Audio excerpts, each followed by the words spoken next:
Señor, queremos darte gracias. Este canto expresa el anhelo de nuestro corazón, seguramente no porque no quiera ser así, Señor, pero a veces fallamos y esperamos en tu gracia. Y esas veces que fallamos, que caemos, venimos a tus pies para solicitarte tu favor, tu misericordia, tu perdón. Y sabes que el anhelo de nuestro corazón, aquellos que hemos creído en ti, es buscar agradarte, Señor. Y eso es lo que expresa este canto, mi Rey.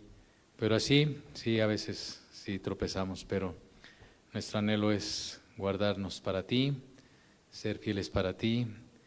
Y Señor, dependemos de ti, aún en nuestro caminar diario. Esperamos en ti, confiamos en tu gran bondad, que tú nos sostienes, que tú nos ayudas con tu palabra y con tu Santo Espíritu.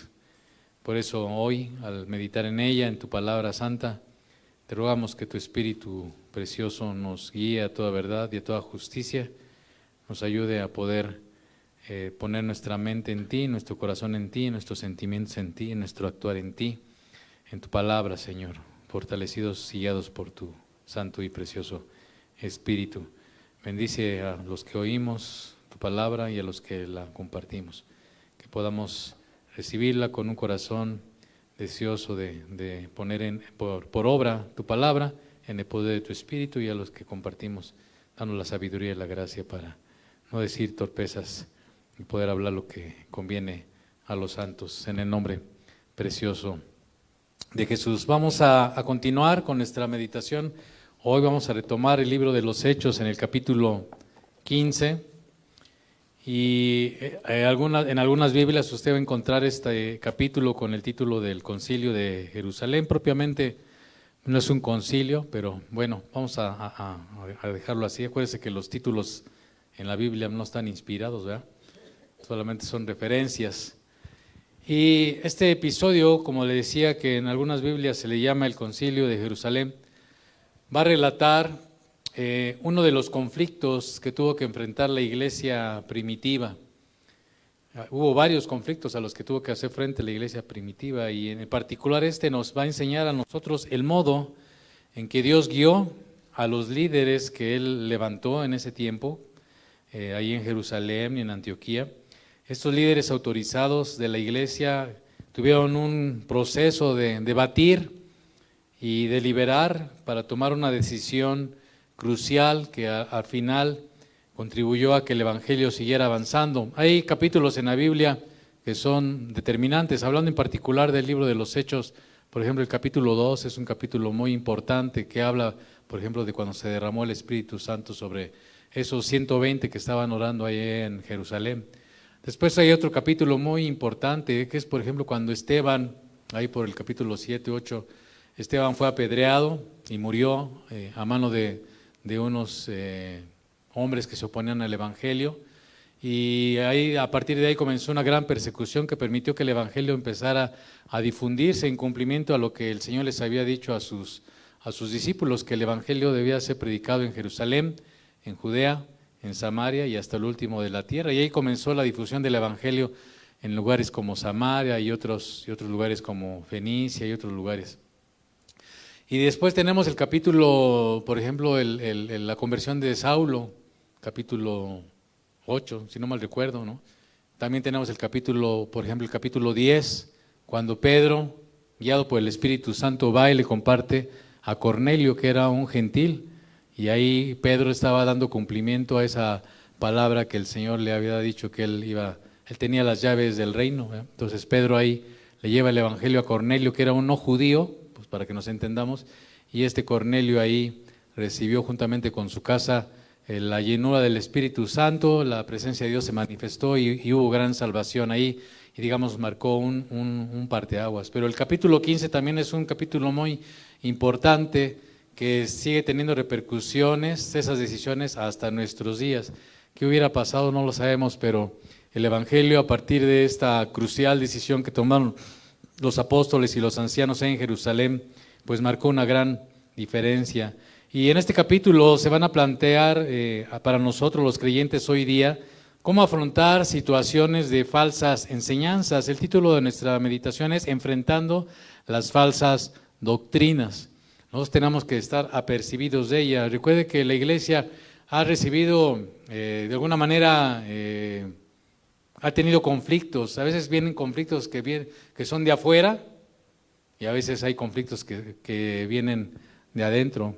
Los conflictos cuando vienen de adentro, por ejemplo, son a través de las persecuciones, de la oposición, de la gente que no quiere recibir el Evangelio, que se opone a la predicación del Evangelio, que se opone a la fe. Entonces esas son cosas que vienen de afuera y esas persecuciones y esa oposición pues puede venir desde instituciones religiosas como también de instituciones gubernamentales o civiles. Entonces no es de extrañarse que en un momento dado pues a lo mejor si aquí en nuestro país todavía, aquí al menos en la zona metropolitana pues no sabemos de cosas, pero pues igual también ahí surgen problemas de hermanos que poniendo su fe en el Señor son perseguidos. Para no ir tan lejos, allá en Chiapas, nuestros hermanos son perseguidos por el sobretexto de las leyes de, ¿cómo se llaman estas? De usos y costumbres. Muchos de nuestros hermanos, por profesar una fe diferente a la de la generalidad del pueblo, pues pierden sus tierras, son expulsados de sus pueblos, pierden las relaciones con sus familiares, porque pues ahora sí que ya, ahora sí que les cortan la relación y tienen que vivir exiliados. Así pasa con nuestros hermanos en Chiapas o en Oaxaca o en otros lugares de nuestra República Mexicana. No necesitamos ir hasta China, ¿verdad? Entonces, sin embargo, esos hermanos ahí demuestran de que si la fe es genuina, si la fe es verdadera. A veces la oposición, ese tipo de persecuciones, ese tipo de cosas nos hacen a nosotros valorar, y la iglesia en general cuando eso sucede es cernida, es filtrada, y eso sirve para que se afirmen los verdaderos creyentes o aquellos que solamente son así medias tintas o sí son gente que no está, que está pero no es, como dice el Evangelio de Juan, a veces tengan que salir, ¿no? Entonces, esas son las situaciones que a veces vienen de afuera, pero también vienen cosas que ocurren adentro. Por ejemplo, como cuando veíamos ahí en Hechos que hubo problemas en la distribución de los bienes que había en Hechos capítulo 4, ¿no? Capítulo 5, y tuvieron ellos que nombrar a diáconos para que pudieran hacerse cargo de algunas diferencias que había en la distribución de los alimentos en medio de los hermanos. Esa es una situación que viene de adentro. Otro problema que se presentó es cómo reemplazar a Judas, el que había entregado y traicionado al Señor. Entonces, ellos todavía no recibían la llenura del Espíritu Santo, pero había que resolver esa situación. Eso está en el capítulo 1 del libro de los Hechos. Entonces hay situaciones que la iglesia enfrenta de afuera o de adentro. ¿Se acuerda del pasaje de Ananías y Zafira? Cómo ellos, movidos por envidia y por codicia, estaban haciendo alguna transacción equivocada y el Señor envió juicio sobre ellos y cayeron muertos. Entonces son cosas que llegan a ocurrir. Y en el caso del capítulo 15 de Proverbio, de Hechos, vamos a ver que ocurrió una situación interna ahí en la iglesia. Fíjese, el diablo, cuando le pega a la iglesia, cuando el diablo le pega a la iglesia con las cosas de afuera, la iglesia va a crecer, se va a solidificar. Pero cuando las cosas vienen de adentro, eso va a permitir a la iglesia madurar, crecer internamente, en su carácter, en sus miembros. ¿Sí me explicó? Son importantes. A veces decimos, quisiéramos que no hubiera situaciones difíciles, pero ocurren. Y en particular a veces estamos expuestos a que puedan haber falsas enseñanzas. Y recuerde que el Evangelio está empezando a penetrar en el mundo gentil. Entonces, esta situación donde preponderantemente, usted lee hasta el capítulo 8, cuando empezó la persecución, preponderantemente la iglesia en su mayoría era de judíos, eran judíos creyentes, judíos cristianos. Pero conforme el Evangelio se empezó a difundir en otras latitudes, en otros lugares, y los gentiles empezaron a creer, eso ya lo vimos en Hechos capítulo 13 y capítulo 14, ya no le voy a repetir lo que ya estuvimos meditando en ese tiempo. Cuando Pablo sale como misionero, se recuerda, enviado por la iglesia de Antioquía, pues van a Chipre y van a la costa de lo que es hoy Turquía, y están en algunas ciudades ahí predicando el Evangelio. Vemos cómo el Evangelio tanto fue rechazado, pero también fue ¿qué? Recibido. Y aquellos que le recibieron, pues era gente importante, considerable en número. Y vemos cómo la última vez que anduvimos por acá compartiendo de Hechos capítulo 14, veíamos cómo se fundaron diferentes iglesias ahí en Derbe, en Iconio, en Listra. Usted tiene que regresarse a esas partes. Solamente le estoy poniendo en contexto. Entonces, la cuestión de que los gentiles empezaran a creer en el Evangelio, a que se empezaran a integrar dentro de lo que es la iglesia, planteaba diferentes situaciones y algunos consideraron que había que proponer algunas soluciones para que para que se pudieran resolver algunos problemas que planteaba el creciente número de gentiles que creían en el Señor. Y un grupo de esas personas que tuvieron esa iniciativa eran unos judíos que fueron identificados o que identificamos en Escritura como judaizantes.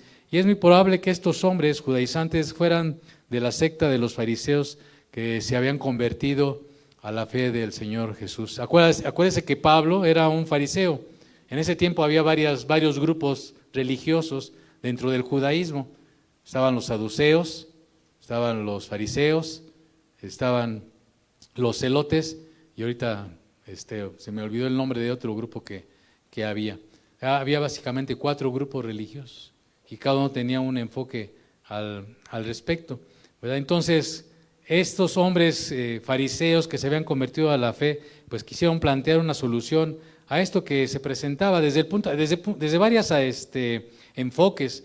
El hecho de que los gentiles se integraran a la comunidad de creyentes desde el punto de vista moral planteaba una situación, porque los cristianos judíos es muy probable que estaban preocupados porque muy pronto estos gentiles, conforme se veían las tendencias, se convertirían en mayoría y temían que las normas morales se debilitaran entre los creyentes, si estos no cumplían con la ley judía. No se duerma, porque luego por eso a veces no entendemos algunas cosas de la Escritura. Entonces eso planteaba una situación para ellos. Por ejemplo, en el aspecto social también planteaba una situación, cómo convivir los judíos con los gentiles. ¿Se acuerda cuando Dios lo llamó a predicar el Evangelio a Cornelio? Pedro se resistía a ir. ¿Por qué? Pues porque él era un judío y de acuerdo a sus normas no le estaba permitido ni siquiera estar en la casa de un gentil o entrar a la casa de un gentil. ¿Se acuerda? Entonces estudie eso para que cuando lea la Biblia pues podamos ver de qué va el asunto. Entonces, conforme crecía el número de los gentiles y se integraban a la iglesia, cómo convivir, cómo conciliar esas dos posiciones, judíos con gentiles. Por ejemplo, que se reflejaba en cosas tan elementales como la comida.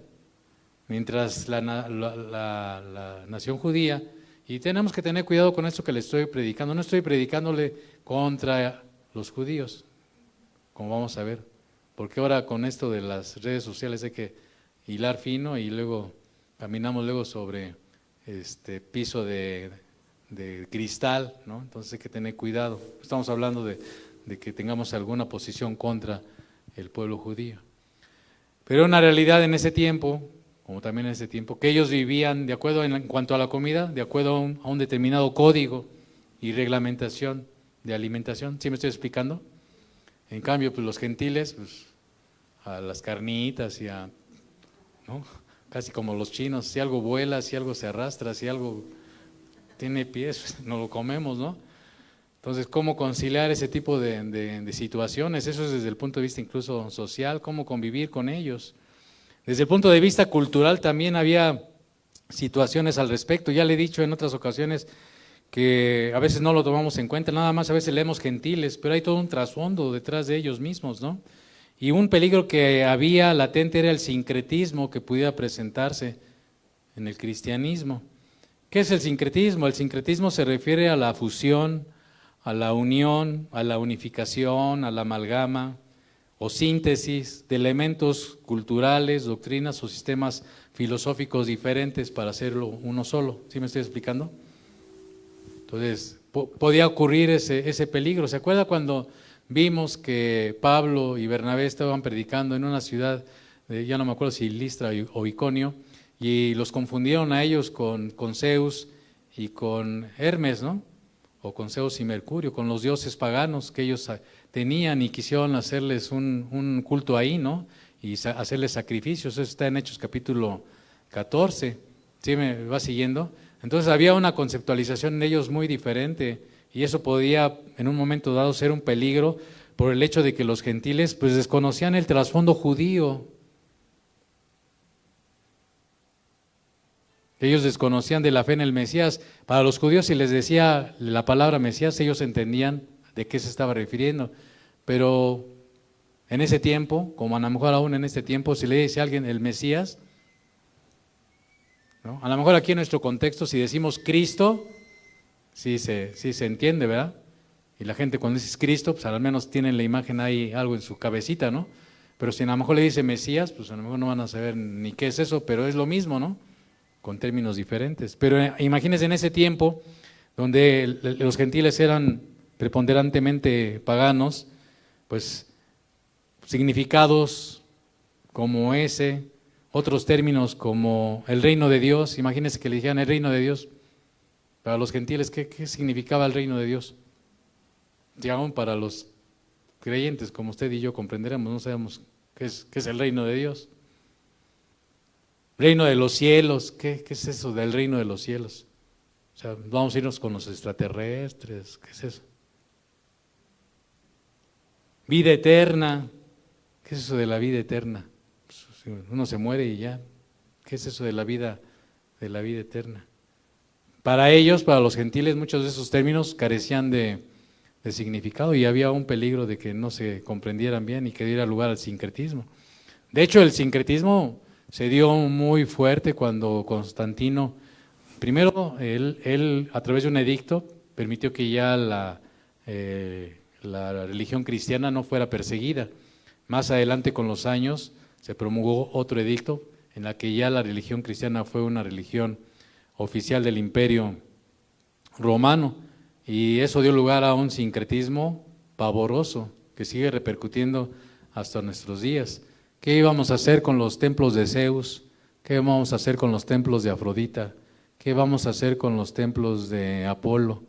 ¿Qué vamos a hacer con nuestras festividades saturnianas? ¿Qué vamos a hacer con nuestras ritos de las sacerdotisas que eran prostitutas sagradas? ¿Qué vamos a hacer con ellas? ¿Qué vamos a hacer con los sacerdotes, con aquellos que oficiaban los servicios de nuestros dioses paganos? Y de eso dio lugar a un sincretismo que nos sigue pegando hasta el día de hoy. Entonces era un peligro latente. Entonces, políticamente también había riesgos. ¿Por qué?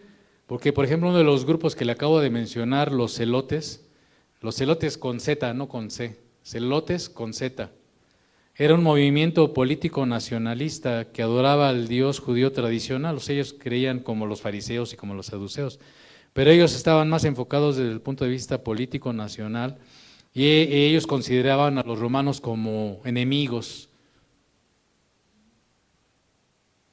Y entonces este fervor nacionalista expresado por estos celotes, pues también representaba un riesgo para estos creyentes judíos que pudieran asociarlos con los gentiles, que a los ojos de los celotes eran, ¿qué? Enemigos. ¿Sí? Y que en un momento dado esa convivencia, esa coinonía, esa comunión, pues representara un problema en la que se diera una persecución por parte ya interna de los celotes. Entonces había muchas aristas que estaban ahí en juego, muchos aspectos en juego. Nosotros cuando leemos el libro de los Hechos, pues, digo, pues, a mí me ha pasado, yo no sé, lo estoy diciendo porque yo sea Juan Camaney, todo esto pues, a partir de estudiar, ¿no? Pero pasamos así por la Biblia como si todo fuera así, como si nada. Y hay muchas implicaciones, tan implicaciones que ahorita que vamos a estudiar nos vamos a ir dando cuenta, ¿no? En Hechos capítulo 15, entonces, fíjese, Antioquía, vamos a entrar ahí. Si usted tiene su Biblia, le animo a que la traiga y déjela abierta en Hechos 15, y ahí vamos a estar gravitando. Antioquía se había convertido en el eje o en la plataforma de la difusión del Evangelio entre los gentiles. Ya Jerusalén fue así como que la base de la predicación del Evangelio en medio de ¿quiénes? De los judíos. Pero Antioquía, en el devenir del desarrollo del Evangelio, se convirtió en esa plataforma, en ese eje de difusión del Evangelio entre los gentiles. De tal manera que, por ejemplo, pues vemos que desde ahí enviaron a Pablo y a Bernabé al primer viaje misionero, que ya estuvimos estudiándolo, ¿sale? El capítulo 13 y el capítulo 14 hablan de ese primer viaje misionero. Ese primer viaje misionero concluyó de una manera exitosa. La ocasión anterior decíamos que Pablo y Bernabé instituyeron en las diferentes iglesias que se levantaron en Derbe, en Iconio, en Listra y en Antioquía ancianos. ¿Se acuerda que estuvimos hablando de eso? Y entonces ahí ya dejaron esas congregaciones. Ya había congregaciones de gentiles y también había hermanos judíos y gentiles hermanos. Entonces esto presagiaba, esto daba a luz de una verdadera expansión importante en el mundo gentil. Iba a explotar, parecía que iba a explotar y algunos estaban preocupados de lo que ya le dije. Como vamos a ver, en esta reunión de Jerusalén, esta reunión de Jerusalén fue motivada por una grave enseñanza que vamos a ver ahorita. En la iglesia usted va a encontrar cosas que son primordiales, doctrinas que son esenciales y de las cuales hay que defender a capa y espada. Hay otras doctrinas que no son esenciales y que no son secundarias, se les llaman, los estudiosos le llaman cuestiones secundarias. Pero esta en particular es una doctrina de carácter esencial y muy importante, que nosotros aún ahorita estemos bien seguros de lo que nosotros creemos con respecto a esta doctrina. No tengo tiempo para hablar de esta doctrina con otros más aspectos, ¿no? Porque hay incluso un rubro ahí en la teología que habla particularmente de esta doctrina, que es la soterología. La soterología es la enseñanza de la teología sistemática que habla acerca de la salvación de una manera más profusa, pero sin complicarnos, el punto es lo siguiente. Vamos a ver Hechos capítulo 15, versículo 1. Entonces, algunos, ¿verdad? Dice que venían de Judea, o sea, de Jerusalén, de la región de Judea, enseñaban a los hermanos. ¿Qué hacían estos hombres que llegaron ahí a Antioquía? Enseñaban. ¿Y qué les enseñaban? Si no os circuncidáis conforme al rito de Moisés. Ahí está el kit del asunto. O sea, hay que aprender, necesitamos leer. Decía un hermano, uno pues, escucha de chile dulce y pozole, ¿no? Y decía un hermano, la Biblia es tan sencilla, solamente basta leerla bien, con atención. Y aquí está muy sencillo, dice, ¿cuál era la enseñanza falsa? Si no se circuncidan conforme al rito de Moisés, hablando de los varones, ¿qué? No podéis ser salvos. Entonces, esta es una doctrina que es un misil, ¿verdad? Ahora que están de moda, un misil a la línea de flotación de la fe. Es importante que nosotros entendamos esta doctrina. ¿Cuál era esta enseñanza? Pues ya dijimos, estos maestros enseñaban que la circuncisión y la obediencia a la ley de Moisés, fíjese el versículo 5, dice que era necesario, pero algunos de la secta de los fariseos que habían creído se levantaron diciendo, es necesario circuncidarlos y mandarles. O sea, no era nada, ellos en su posición, en su postura, no consideraban que fuera algo opcional, era algo ¿qué? Obligatorio, necesario. Y era un mandamiento que se tenía que cumplir, porque si no, no podían ser ¿qué? Ese es el punto, el tema. Es algo grave. Esta doctrina, esta enseñanza negaba, ponga atención, por favor, la eficacia de la obra de Cristo. Cristo es suficiente. Ya no hay nada que agregarle a la obra de Cristo. No penitencias, no otro tipo de cosas. La obra de Cristo es suficiente. Estaba en confrontación esta doctrina con esta enseñanza con la doctrina de la gracia. Era un choque frontal de la doctrina de la gracia contra el legalismo. ¿Qué es el legalismo? El legalismo es todo intento o es un intento de ganarse el favor de Dios. Eso es legalismo. Y a veces, como decía un pastor también, a veces todos llevamos un legalista adentro. O a veces puede también ser un libertino, pero ahorita estamos hablando de los legalistas, ¿no? El legalismo es un intento de ganarse el favor de Dios mediante el esfuerzo humano. Ponga atención, porque a veces nosotros podríamos estar ahí un poquito al filo de la navaja, a veces nosotros también como creyentes. Es importante cuidar nuestro corazón. El legalismo es todo intento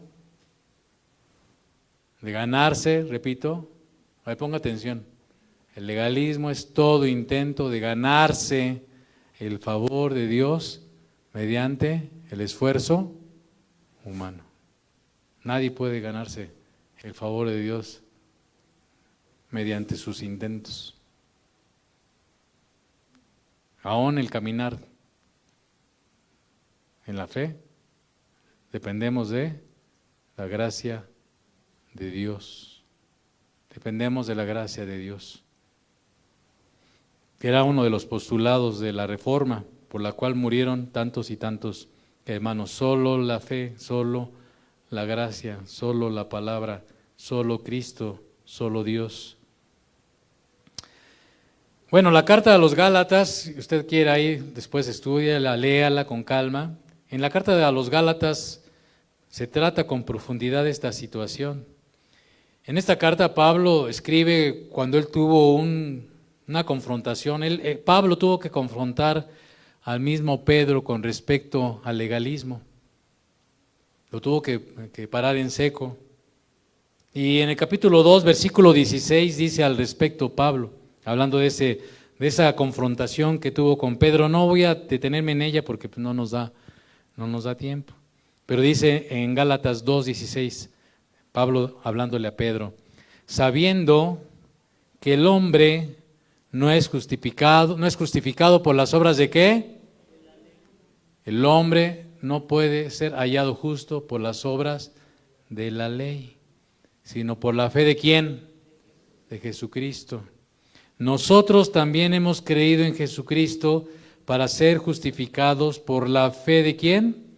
De Cristo, y no por las obras de la ley. Por cuanto por las obras de la ley nadie será justificado. Por ninguna obra podemos ser justificados. Suponiendo que ahorita nos partiera un rayo, y qué bueno que no hay madera para que no se... Si ahorita nos partiera un rayo, ¿qué sería de nosotros? Bueno, aparte de que nos achicharramos y bye. Si somos salvos, si hemos puesto nuestra confianza en Jesús, si creemos en su sacrificio redentor en la cruz del Calvario, que Él tomó mi lugar, que Él murió por mis pecados, como decía el canto, que yo era un vil pecador, ¿verdad? Pero que yo puse mi confianza en Él, mi fe en Él, y le entregué mi vida. Yo lo reconocí como mi Señor, como mi Salvador, que Él murió, que resucitó al tercer día, que está a la diestra del Padre, que intercede por nosotros y que viene por segunda vez a establecer el juicio sobre todos los hombres. Si nos parte un rayo ahorita, ¿qué? ¿Dónde vamos a estar? ¿Verdad? Entonces a lo mejor dice, ay, híjole, qué bueno que me avise, hermano, porque hace rato me eché un round con mi mujer, ¿no? O ayer o antier, o con mis hijos, o a lo mejor me acordé de la mamá de un conductor que pasó, ¿no? Si usted está pensando que es así, está en un error.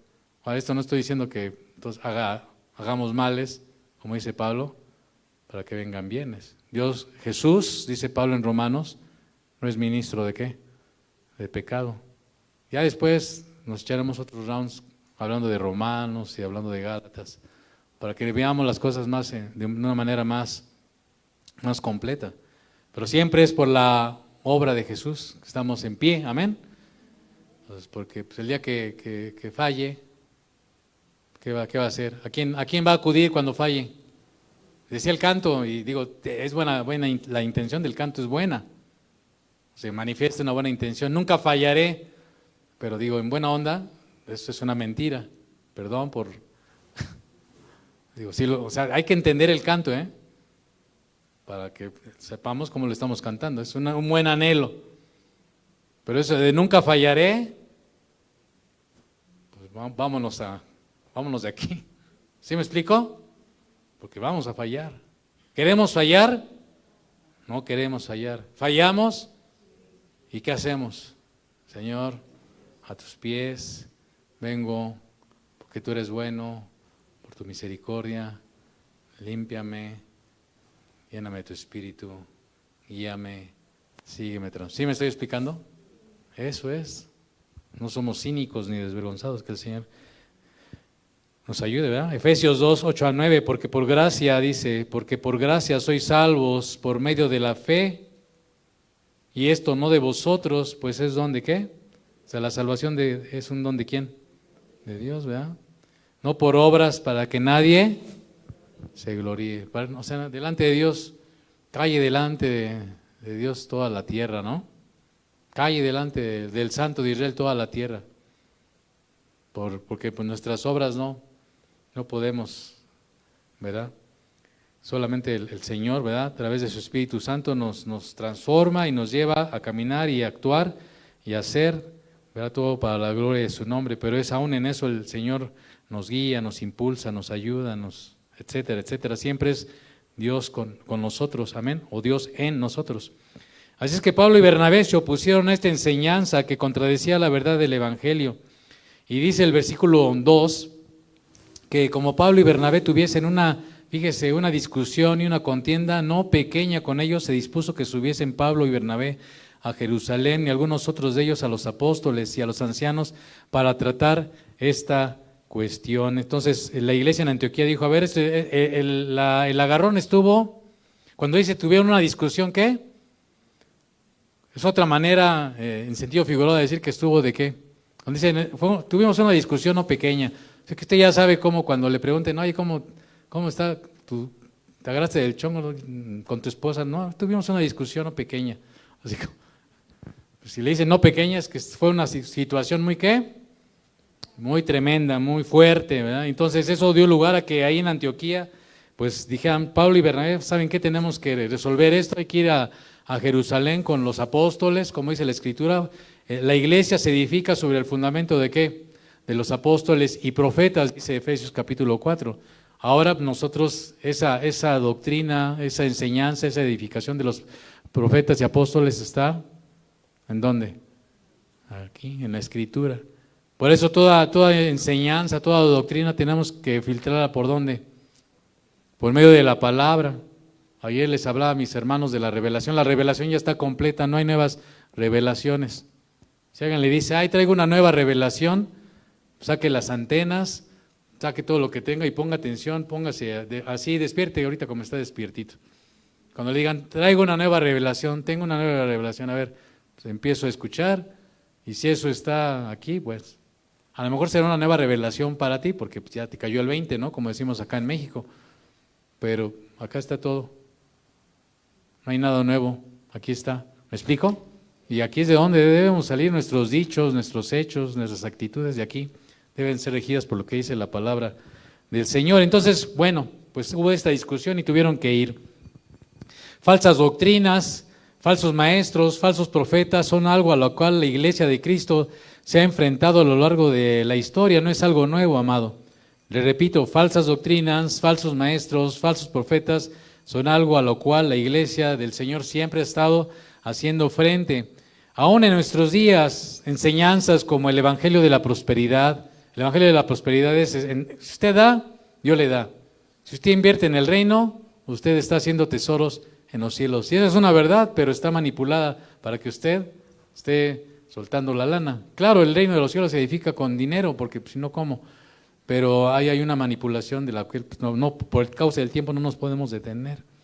La ideología del arco iris ya ha penetrado en el mundo evangélico. Y el que entienda, entienda, y si no entendió, me pregunte, y al final me pregunta, oiga hermano, ¿qué es eso de la ideología del arco iris? Porque si no, acá nos andan cerrando las transmisiones. Y así como esas, hay otra, la risa loca en su momento. Ahí tengo hasta un folleto de la risa loca, ¿no? De la sanidad del alma y cosas por el estilo. Y se infiltran en la iglesia y hay que resistir con una sana, que decíamos hace 8 días, ¿qué le decía Pablo a Tito? Que la conducta de los creyentes, de los pastores, de los siervos, de los empleadores, de todo mundo que se dice cristiano debe estar conforme a ¿qué? A la sana enseñanza, a la sana doctrina, lo que dice la Escritura. En relación a esta cuestión judaizante, aunque parece muy lejana, es algo que en el presente ha cobrado auge en un llamado movimiento, entre comillas, movimiento de las raíces hebreas. Y no se debe confundir con el judaísmo mesiánico. El judaísmo mesiánico son creyentes judíos que han creído, puesto su fe en Jesús como su Señor y Salvador, en Yeshua, le dicen ellos. ¿No está bien?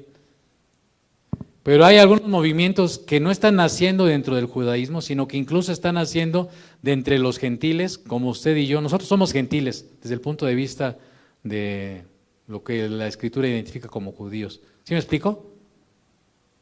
Y este movimiento de raíces hebreas, estas características de este movimiento, las más destacadas, y esto lo tomé de un libro que se llama a Jacob amé, de un hermano que se llama Rubén Gómez, para que no crea que yo soy nada. Yo todo le pongo a investigar y le estoy dando la referencia para que se la voy a más o menos a sintetizar. Algunas de las características que este autor menciona en este libro. Dice, algunas de las características más destacadas de este movimiento de raíces hebreas son: 1, restauración de los nombres divinos, tanto en el texto bíblico como en la enseñanza o predicación. O sea, ya no hay que decir Jesús, hay que decir Yeshua. Y hay que saludarnos, Dios, en lugar de Dios te bendiga, Shalom. ¿Verdad? Y ya no nos vamos a llamar pastores, ahora nos vamos a llamar Roe, ¿no? O ya no vamos a decir Señor, o vamos a decir Adonai. Y así, yo no sé toda la terminología que ellos llegan a emplear, pero hacen ese tipo de énfasis. Hacen un énfasis en la observancia de la ley más allá de la ley moral. Y por ejemplo, ahí incluyen el sábado como día de reposo. Si usted no está guardando el sábado como día de reposo, usted anda perdido, anda extraviado. Hacen una importante, resaltan mucho el observar las festividades que aparecen en el Antiguo Testamento. El Rosh Hashanah, que acaba de, la fiesta de Sukkot, de los tabernáculos, la fiesta de la Pascua y otras festividades judías. Y que nosotros, los creyentes, necesitamos regresar a esas raíces. Hemos perdido las raíces que dieron lugar a ello. Y eso es una doctrina falsa. Por ejemplo, en el uso de las oraciones, hacen uso de oraciones y cánticos en hebreo, aunque no sepan hebreo, ¿verdad? Ni saben lo que están diciendo. En la música, a veces en su manera de adorar, danzas hebreas, pasan con banderas por aquí por allá. No estoy diciendo que todo sea así, para que cuando usted vea a alguien, a lo mejor va a una iglesia y hay hermanos que están danzando, no diga, ¡ay, estos son de raíces hebreas! No, son algunas características. Los líderes se suelen autodenominar rabinos, o moré, maestro, o el que le acabo de decir, roe, que significa pastor, y acostumbran a lucir la típica vestimenta judía como el manto de la oración. Se ponen un manto aquí en sus cabezas, se dejan la barba. Pues yo ya estoy amolado porque pues por más que le jale, no va a salir, ¿verdad? Entonces dejan la barba así como si fueran rabinos, usan el manto de oración, talit. Y cuando hablo de eso no es para ofender a los que lo usan son aquellos que son judíos. pero en los gentiles eso ya es otra historia. O la kipá, que cubre la coronilla. Se cambian los nombres. Bueno, yo llevo ventaja porque me llamo Benjamín, pero pues los Gerardos que andan por ahí, pues a ver cómo le hacen, tienen que buscar un nombre, no sé. ¿Me explico? Se suena a risa, pero se lo toman en serio, ¿eh? Exhiben simbología judía. Y repito, no estamos hablando en contra de ellos para que no se malentienda. Poner una bandera, y no estoy diciendo, si usted ve una bandera judía tampoco, pero hacen un énfasis muy, muy fuerte en eso, la menorá, el shofar. El shofar es un cuerno de carnero que se usaba, y no, pues hay que tocar el shofar, porque no sé, el shofar, si lo tocamos en medio de la alabanza, pues va a descender, va a estar mejor nuestra adoración, y cosas por el estilo, ¿eh? Hay que tener cuidado, ¿no? Y este hermano en este libro dice que lo más preocupante son algunas de las enseñanzas de ellos. Dice, algunas de estas cosas son cuestionables y a lo mejor se pueden sobrellevar, ¿no? Pero otras dice que son preocupantes, por ejemplo, desdeñan la doctrina del Nuevo Testamento. Ellos dicen, algunos de ellos piensan que el Nuevo Testamento se tuvo que haber escrito en hebreo, y eso es una contradicción. El Nuevo Testamento no se escribió en hebreo, el Nuevo Testamento se escribió en griego. Pero bueno, desdeñan el Nuevo Testamento, menoscaban la divinidad a veces o centralidad de Jesús, niegan la doctrina de la Trinidad. Entonces, tienen problemas con la naturaleza del Señor Jesús, que es Dios y es hombre. Entonces, cuidado, ¿no? Bueno, entonces, ¿cuál era la tesis de estos judaizantes? Vamos a regresar ahí, que son pues los antecesores de los nuevos judaizantes del siglo XXI, ¿no? Ay, me quedé, ¿dónde? De hecho, ya lo había perdido.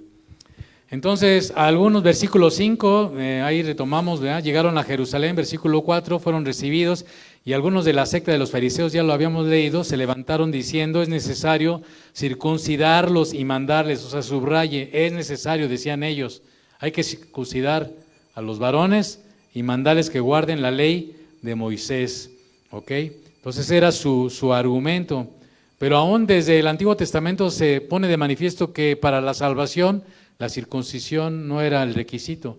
En Génesis capítulo 15, no lo vamos a leer, cuando el Señor llama a Abraham de Ur de los Caldeos y lo llama a que salga de ahí para hacer de él una nación grande que va a bendecir a todas las naciones de la tierra, le dijo el Señor, en ti serán benditas todas las naciones de la tierra. Y dice Génesis 15 que ese acto de obediencia de Abraham, de escuchar a Dios, de creerle a Dios, de dejar su tierra, su parentela, e ir a la tierra que Dios le estaba señalando, dice, eso le fue tomado por justicia, el creerlo, el obedecerlo, eso le fue contado por justicia. Y en Génesis capítulo 17 es cuando Dios le confirma el pacto que iba a hacer con él y con su descendencia a través de la señal de la circuncisión. Entonces preguntamos, dice Pablo en Romanos 3, 4 y 5, ponga atención y anote, porque yo veo que muchos aquí, esto les van, ni por acá les va a entrar. Romanos 3, Romanos 4, Romanos 5, todo el libro de Gálatas, Tito habla de los judaizantes, el que vimos hace 8 días. Nos dejan ver que la circuncisión que Dios está esperando, también dice Deuteronomio, es la circuncisión del corazón, no la externa, porque no es judío, dice Pablo en Romanos, el que lo es externamente, y después le voy a preparar un estudio con respecto a eso, pero todavía falta un tiempo. Es judío el que es en lo interior, ¿verdad? El que está circuncidado en su corazón. ¿Y quién es el que circuncida nuestro corazón? ¿Quién es el que quita el cuerpo pecaminoso de nuestra vida? El Espíritu Santo, Jesús. Cuando venimos a los pies de Jesús, Él opera ese cambio en nuestra mente y en nuestro corazón. Ese es el nuevo pacto que voy a hacer, y le dijo Dios a través de Jeremías. Les daré una nueva mente y un nuevo corazón, ¿vale? Entonces Pedro tiene que intervenir después de que también se armaron ahí las discusiones, ¿verdad? Y se puso ahí el asunto sabroso, versículo 7. Dice, después de mucha discusión, Pedro se levantó y les dijo, varones hermanos. Y Pedro va a hacer referencia a lo que había acontecido 10 años antes, cuando él le predicó el evangelio a Cornelio. Ya habían pasado 10 años de ese evento. Y Pedro tiene que hacer referencia a esa situación, cómo Dios es el que se movió para que el evangelio llegara a los gentiles. El actor principal, como vamos a ver tanto en Hechos 10 como en Hechos 15, el actor principal fue Dios, porque fue Dios quien impulsó a Cornelio. ¿Se acuerda cuando estudiamos Hechos capítulo 10? Dios se reveló a Cornelio, Dios le dio una visión a Pedro, le dijo a Cornelio, ve a tal lado, ve a tal ciudad, y ahí vas a encontrar un hombre que se llama fulano de tal, bueno, se llama Simón, ¿verdad? A Simón le dio una visión, y mientras ahí estaba en esa visión, cuando él tenía su devocional con el Señor le dijo, baja, porque vienen unos hombres de tal lugar y vienen a preguntar por un tal Simón. Entonces en ese momento, ya lo vimos, ¿se acuerda? Todo eso fue obra de Dios. Y Pedro llegó con Cornelio y les dijo, miren, ustedes saben que a mí como judío no me está permitido estar con ustedes como gentil, porque son gentiles, pero Dios me mostró que yo no llame a nada impuro que Dios ha limpiado. ¿Sí me va siguiendo? Entonces ahí comienza Pedro, retoma este evento y es de lo que se trata a partir del versículo 7. Después de mucha discusión, Pedro se levantó y les dijo, varones hermanos, vosotros sabéis cómo ya hace algún tiempo, o sea 10 años, que Dios, ¿quién? Ponga atención, me vaya subrayando, Dios. ¿Quién escogió? Dios. Dios le escogió a él, le dijo desde antes, ¿se acuerda? Tú eres Pedro, y a ti te voy a dar las llaves del reino, ¿vale? ¿Sí me va siguiendo? Todo esto es importante que usted lo vaya tomando en cuenta. Entonces Dios escogió que los gentiles oyesen por mi boca la palabra del evangelio. Entonces se acuerda que Pedro llega con Cornelio y le dice, bueno, ¿para qué me llamaste? Ah, pues Pedro, mira, yo tuve una visión y alguien me dijo que fuera a buscarte y que tú nos ibas a hablar las palabras de vida eterna, ¿vale? Por favor despierte, porque está de por medio de su eternidad. Ay, me está espantando con el petate de muerto. No lo estoy espantando con ningún petate. A ver que si luego no pone atención, por eso luego somos cautivos de falsas doctrinas, falsas enseñanzas.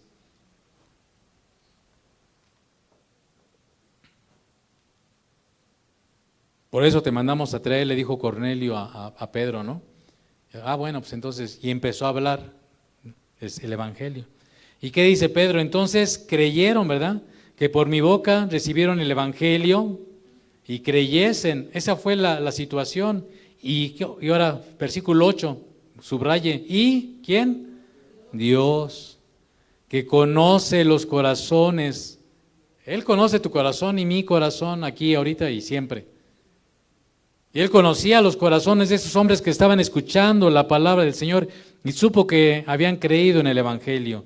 Y Dios, que conoce los corazones, les dio testimonio. Cómo Dios autenticó, puso de manifiesto que él aprobaba, o que él recibía, más bien dicho, mejor dicho, que él recibía a estos gentiles, la casa de Cornelio y toda su familia, en la fe. ¿Cómo lo confirmó? Derramando, ¿verdad? Como dice Hechos 10, y aquí Pedro lo sintetiza, derramando el Espíritu Santo, lo mismo que en esa ocasión Pedro iba con unos judíos y empezó a predicarle a Cornelio y a su casa, ¿se acuerda? Y entonces, mientras Pedro hablaba, dice que se derramó el Espíritu Santo y empezaron a hablar en otras lenguas. Entonces Pedro y todos se quedaron así, como usted y yo ahorita. Y los judíos que iban acompañando le decían, ¿cómo también sobre ellos? Si son ¿qué? Gentiles. Aún en esos tiempos hay unas actitudes tremendas con respecto a los gentiles. No voy a meter más en Honduras, si no nos censuran, ¿verdad? Entonces,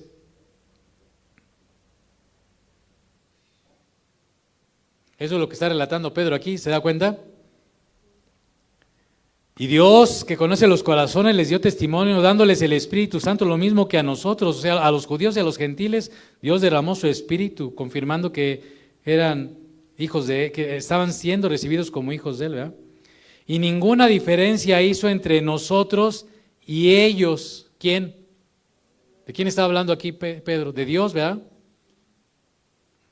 Es lo que subrayamos. Dios escogió, Dios conoce los corazones, Dios les dio testimonio. ¿Y quién no hizo ninguna diferencia entre nosotros, judíos, y los gentiles? Dios. Porque Dios no hace ¿qué? Acepción de personas. Por eso dice Romanos que tanto judíos como gentiles todos pecaron. Todos. Lea Romanos, le encarezco, estudie Romanos, lea la Biblia. Por eso el Señor encerró todo bajo pecado. Todos, judíos, gentiles. No hay justo ni aun uno. Por eso todos, judíos, gentiles, necesitamos la gracia salvadora que solamente viene a través de aceptar el sacrificio sustitutorio que hizo Jesús en la cruz del Calvario por cada uno de nosotros para perdón de nuestros pecados. Y al recibir ese sacrificio como parte de su medio para salvarnos, nosotros, ¿verdad? Él nos recibe y nos hace nacer de nuevo. ¿Me estoy explicando? Entonces, ¿hubo algún requisito adicional para que ellos recibieran el Espíritu Santo? Solamente creer. Creyeron. Ellos creyeron. ¿Y Dios qué hizo? Purificó por la fe. Versículo 9. Y ninguna diferencia hizo entre nosotros y ellos. ¿Qué? Purificando por la fe sus corazones. Eso es nuestro Dios. ¿Quién hizo todo esto? ¿Quién hace todo esto? Dios. No hay que añadirle más ni agregarle más.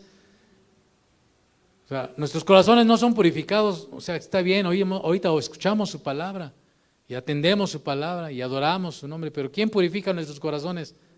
Dios. Obviamente lo hace por su palabra y nos damos cuenta, ay, esto no está bien, Señor, purifícame. Me doy cuenta que esto está incorrecto en mi vida. Por favor, límpiame. Por favor, ayúdame. ¿Sí me explico? Por favor, guíame. Por favor, dame la sabiduría. De ti dependo. Soy débil. Y esta es mi lucha, esta es mi batalla. Pero, Señor, por favor, tú ven, Señor, haz de mí un hombre, una mujer, ¿verdad? Que esté con la ayuda de tu Espíritu venciendo toda tentación, toda maldad. Y entonces, ante esta evidencia de la obra de Dios, fíjese, vimos desde el versículo 7 que Dios escogió a Pedro, ¿verdad? Dios le mandó que fuera con Cornelio. Dios, que conoce el corazón de esa familia en ese tiempo, ¿cómo confirmó que ellos habían creído? Pues porque derramó sobre ellos el Espíritu Santo, ¿verdad? Ninguna diferencia hizo entre ellos y les purificó sus corazones. Por eso dice Pedro, ahora, ¿por qué tentáis a Dios? ¿Por qué tentáis a Dios? ¿Cómo estaban tentando ellos a Dios? Queriendo agregar algo adicional a la obra de Cristo. Ponga atención. Nosotros no podemos agregar nada a la obra que ya hizo Jesús en la cruz del Calvario. Nada. No hay nada más que agregarle. No necesitamos hacer una peregrinación ahí a Tierra Santa. ¿Sí me explicó? No hay nada que agregarle. No hay nada que agregarle. Ya está completa. La obra de redención está completa. ¿Me explico? Por gracia sois salvos. Por eso dice Pedro, ¿por qué tentáis a Dios poniendo sobre la cerviz? O sea, sobre la... Aquí, esta es la cerviz. Este huesito de acá de la columna, ¿verdad? ¿Por qué tentáis a Dios poniendo sobre la cerviz de los discípulos un yugo, haciendo referencia al instrumento que se pone en los animales para arar? Dice que ni nuestros padres ni nosotros hemos podido llevar, ¿verdad? Dice Pablo en Gálatas, porque por las obras, acabamos de leer, ¿no? Gálatas 2:16, porque por las obras de la ley nadie será justificado. Entonces, si quiere trasladarlo a nuestros tiempos acá en nuestro terruño, pues ni con peregrinaciones, ni porque se vista de una manera X. ¿Sí me estoy explicando? Entonces, eso no. Acuérdese, legalismo es todo intento de querer agradar a Dios a través de esfuerzos humanos. Entonces, ¿Dios se había equivocado al tratar así a los gentiles? Pues en ninguna manera, ¿verdad? Dice el versículo 11, después de que le dice, ¿por qué tentáis a Dios? Versículo 11, creemos, dice Pedro. Esta es la última participación de Pedro en el libro de los Hechos. Con esta, como dicen, con esta se despide. Con esta se despidió Pedro ya, de hecho ya no hay más Pedro. Hasta aquí llegó Pedro. Pero es un versículo, pero es una declaración importantísima, determinante. Es una doctrina primaria, amado. Creemos más bien que somos salvos. ¿Por qué? Por la gracia del Señor Jesús, de la misma manera que ellos también lo son. Judíos y griegos. Por el justo por la fe vivirá. Todo, cualquiera.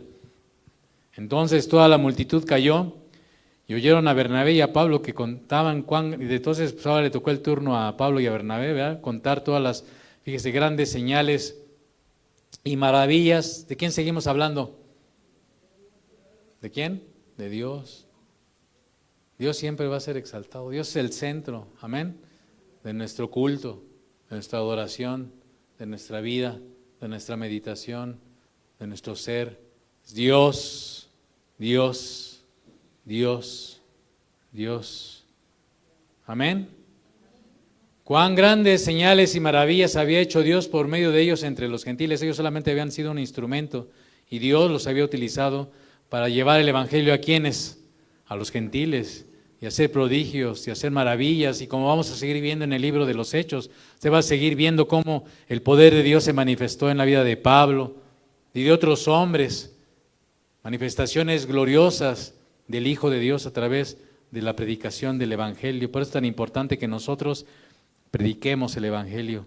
Para eso hemos sido llamados, amados, para predicar el evangelio a todas las naciones. Cuando ellos callaron, Jacobo respondió.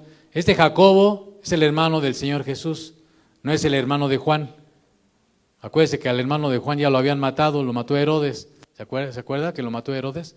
Este es otro Jacobo, ese Jacobo es el hermano del Señor Jesús y es el que escribió la epístola que nosotros conocemos como Santiago, que es una derivación de San Jacobo, ya castellanizada, pasando por el latín. Es el mismo.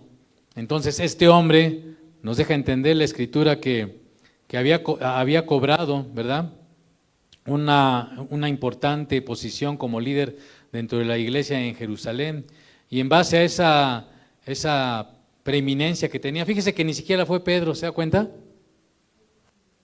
Por aquellos que dicen que Pedro es el primer papa, ¿no? Sí, es importante, por eso conozca la Escritura, porque hay muchos versículos que usted, a ver dónde dice eso. Hasta en este punto que fue algo crucial, Pedro dijo lo último que tenía que decir y las conclusiones vinieron a cargo del que en ese tiempo era el anciano principal en la iglesia de Jerusalén. Y ese anciano era Jacobo, ¿vale? Entonces era el anciano principal, y en base a lo que había expresado Pedro, Simón, ¿verdad?, y al testimonio de lo que habían también escuchado de Pablo y Bernabé, pues entonces dice la Escritura, Simón, dice Jacobo, Simón ha contado, varones hermanos, oídme, pongan atención, fíjense, varones hermanos, oídme, siempre hay que poner ¿qué? Porque si usted se duerme ahorita, pues ya no oye, o ya luego lo malentiende y luego ya no sabe ni por dónde va la bolita, ¿no?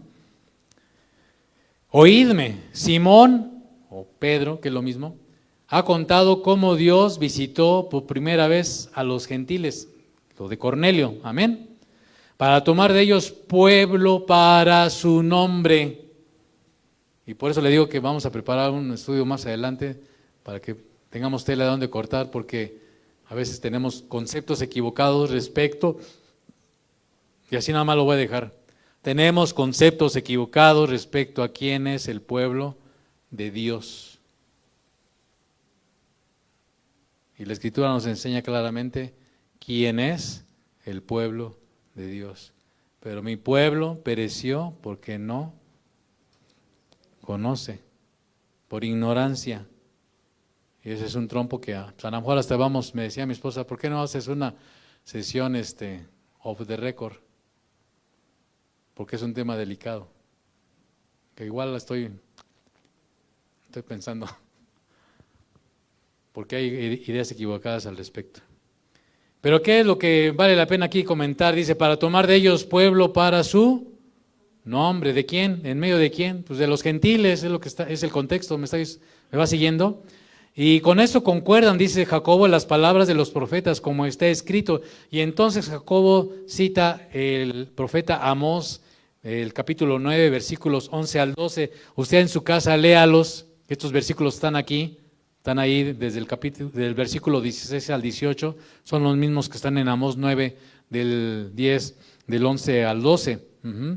Pero no solamente está escrito del profeta Amós, dice, después de esto volveré y reedificaré el tabernáculo de David. ¿Quién es el tabernáculo de David?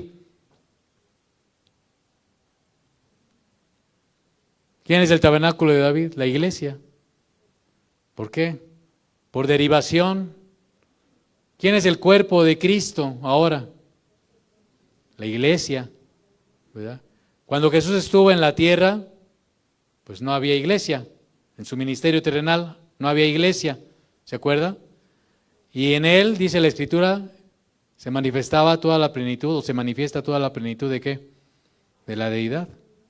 Jesús en alguna ocasión en el Evangelio de Juan, en los primeros capítulos, les dice a la gente que lo oía, destruyan este templo y en 3 días lo voy a reedificar. Ellos, ni siquiera los discípulos entendieron eso. Juan dice que él lo entendió, o ellos lo entendieron, mucho tiempo después, ya que el Señor había ¿qué? Resucitado. Y entonces cuando el Señor resucitó, se acordaron que el Señor les había dicho, destruyan este templo y en 3 días lo reedificaré. Y cuando la gente de su tiempo escuchó al Señor decir esto, le dijeron, estás loco. Este segundo templo, el templo de Herodes, se ha tardado muchos años y tú dices que en 3 días lo vas a levantar, pero él estaba hablando de su resurrección. ¿Vale? Entonces aquí está hablando de la iglesia que está caído y repararé sus ruinas y lo volveré a levantar para que el resto de los hombres busque ¿a quién? Al Señor y todos los gentiles, todas las naciones sobre las cuales es invocado mi nombre. Dice al Señor que hace conocer todo esto desde tiempos antiguos. En Isaías 2:2, y vamos a acabar con estas 2 citas, Isaías 2:2 dice, acontecerá en lo postrero de los tiempos que será confirmado el monte de la casa de Jehová como cabeza de los montes y será exaltado sobre los collados. En sentido figurado, ¿de quién está hablando? Del Mesías, del Señor Jesús, ¿verdad? Y correrán a él, ¿qué? Todas las naciones. Todas las naciones. Solamente hay un mediador entre Dios y los hombres. Jesucristo, hombre, amén. Yo soy el camino, yo soy la verdad y yo soy la vida y nadie viene al Padre si no es por mí. Entonces, ucranianos, rusos, chinos, oaxaqueños, chiapanecos, judíos, franceses, españoles.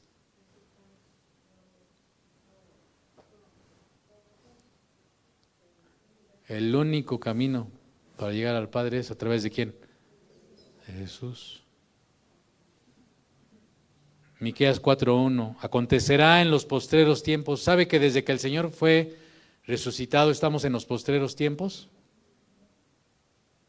Porque usted va a oír a algunos que dicen, es que ahora sí ya estamos en los últimos, de los últimos, de los últimos, de los últimos. Y eso, la historia, hay que irse a la historia, lo vienen diciendo desde mucho tiempo, ¿no? Pero desde que el Señor resucitó, estamos en los postreros tiempos. Hay que ponernos a estudiar, amados, y lo digo por mí. Dice, acontecerá en los postreros tiempos que el monte de la casa de Jehová será establecida por cabecera de montes y más alto que los collados, y correrán a él los pueblos. Solamente Él es el que puede rescatar el alma de los hombres de la esclavitud, del pecado. Solamente Jesús, la tuya y la mía, amén. Entonces, bueno, dentro de la vez que nos toque compartir, seguiremos, pero vamos a dejarlo aquí. Pero si algo tenemos que llevarnos, ¿qué es? Pues de entrada estar atentos a las falsas doctrinas, atentos a lo que usted oye en el YouTube, ¿no? O en el Face, o donde quiera que usted se informe, o se malinforme, o se desinforme, ¿no? Ahí sí, cada quien. Pero hay que tener responsabilidad, usted, de lo que escucha, de lo que ve, de lo que oye, y yo también. ¿Me explico? Hay que discernir, hay que traerlo a la luz de la palabra. Y así, aunque sea Juan Camaney, el más renombrado de todos los renombrados Super Plus, Ultra Wow, hay que discernirlo a la luz de la palabra, amén. Uno, atentos a las falsas enseñanzas, atentos a las falsas doctrinas. Leamos, estudiemos, meditemos la palabra de Dios. Y dos, demos gracias a Dios, porque, aunque parezca redundante, por gracia sois, por medio de, y esto no es un don de nosotros, ¿es don de quién? No por obras, para que nadie se gloríe. La gloria siempre va a ser ¿para quién? Para Dios, porque Él envía a su Hijo, ¿verdad? Él nos busca, ¿verdad? Él nos llama, usted responde al llamado que Él hace, pues lo recibe, lo cree, el Señor le da una mente nueva, un nuevo corazón, y empieza a transformar su vida y hacerlo cada día diferente, más parecido a Él, ¿verdad? Olvida nuestros pecados, y si tropezamos Él nos ayuda y venimos a Él. ¿Sí me explico? Señor, queremos darte gracias porque tú mereces toda la gloria, tú mereces toda la honra, tú mereces toda la alabanza, porque tú has sido bueno, bueno en grande manera. Hemos recibido, Señor, el acceso a tu presencia a través de nuestro Señor amado Jesucristo. Por gracia tú nos has permitido poder estar ahí estar ahora delante de ti. Y yo te ruego que tanto los que estamos aquí presentes como los que nos puedan estar escuchando, pues podamos estar seguros de que tú, la buena obra que comenzaste, la vas a perfeccionar hasta el día en que tú vengas. Bueno.